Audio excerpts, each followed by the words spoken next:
All right, now we're going to throw it on the kickstand, slide the turntable in, and Craig's going to demonstrate the first rotary turn here. So pick him up, slide him down.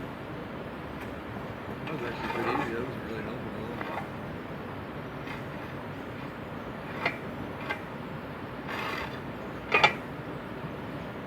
Right.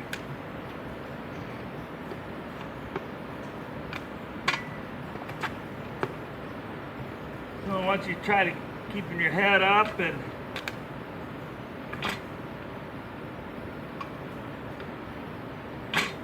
how's that feeling to you, Craig? Feels just like I'm on the snow right now, which I love that feeling. I miss skiing already. There you go. So he's keeping his upper body nice and stable, looking down the fall line and getting the rotation.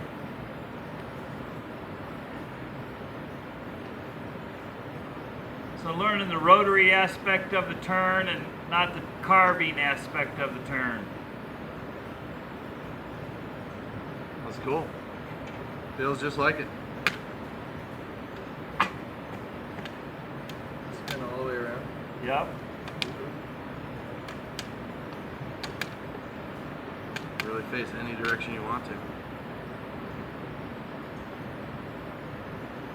Very cool.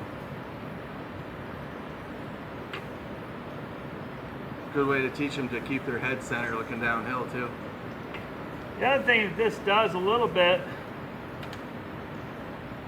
forward and aft, you can tip Oh, look at that. being on center. So if you drop your chin down, you feel that that front's coming forward and then come back up to center. When you start to make dynamic turns, this is the move that you do. Come across your body and forward. And it tips perfectly.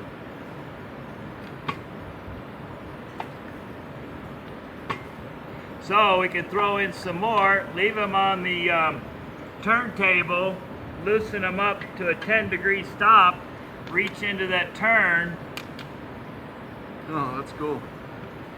and have the combination of the angle and the rotary.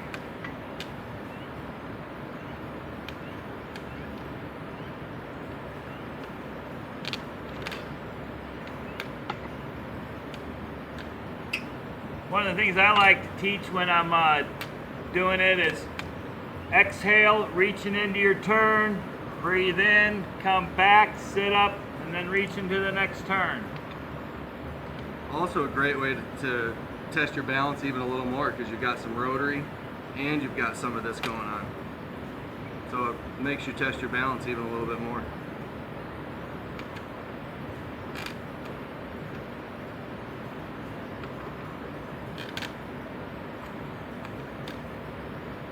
That's very cool.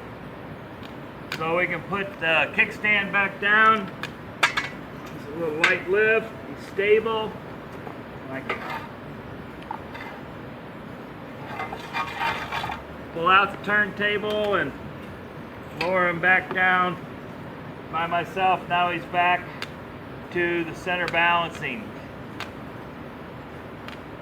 Keep your head up, look out, focus on something there. There you go. He's doing good. Now we can make it harder. We can loosen the spring.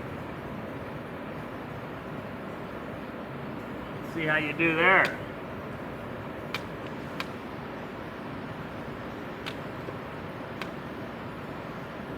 Higher level of concentration and balance required without the tension on the spring for staying center on the ski. That's cool. Yeah, nice. Give people a feel for this before they ever get on the snow. Make them more comfortable, less scary. I already know what this is going to feel like when I get out there. It's great. And being a skier is just simulating some of the actual angulization and feelings. And Absolutely, you know, and the other thing I like, Wes, is that when you get on the snow for the first time, it's really slippery. You're sliding around and you got to be able to control that. And this feels like I've got to work a little bit to stay in control. It's really great. all right, well, thanks for getting in the simulator here today. You're welcome. We can lock it back out. You Want to illustrate the transfer back out again? And Sure. once again, we'll probably lock it out in the 10 degree instead of the straight up and down to lower the edge of the bucket. Is that Yep. your Yep. preference? Way easier to get in and out of the mono ski when you've got a little bit of lean to it, so you don't have to transfer over the side of the bucket. So another design on the frame here is to where the wheelchair can come right up next to you. I can lock them in, help them with the gear.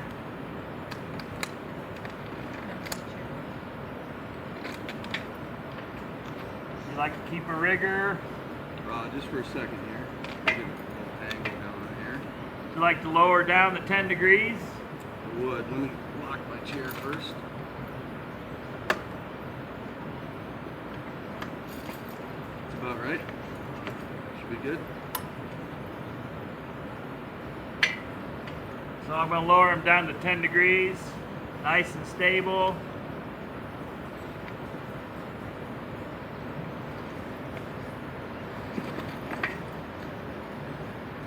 A lot of people are apprehensive of how that transfer is going to feel and work out. So, But it's an important part of learning to mono ski, because mono skiing is all about being an independent skier as well. So it teaches, that's another piece of the independence that you're learning there. we really appreciate you getting in the trainer here today, Craig. And you're an awesome skier on the hill, and it's very valued.